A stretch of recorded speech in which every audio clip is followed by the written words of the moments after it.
10 വർഷത്തിന് ശേഷം ഇടതുപക്ഷ സർക്കാർ താഴെ വീഴുമ്പോൾ തമ്പുരാൻ ഭരണത്തിന്റെ ചില വീഴ്ചകൾ അടിയാന്മാർ ഉറക്കെ വിളിച്ചു പറയുകയാണ്.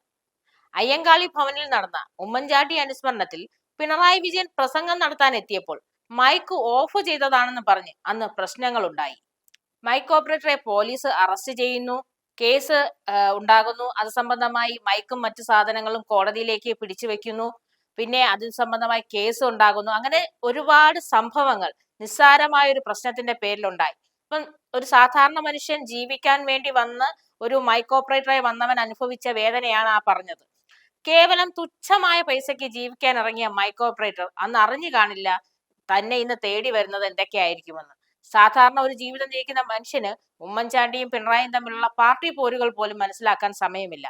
അന്നത്തെ അന്നത്തിന് ജീവിക്കാൻ ഇറങ്ങിയ മനുഷ്യൻ ഒടുവിൽ പോലീസും കേസുമായി നല്ലൊരു സമയം കയറിയിറങ്ങി. ഈ ധാർഷ്ട്യത്തെ സൈബർ പോരാളികൾ കേറിയങ്ങ് ന്യായീകരിച്ചു.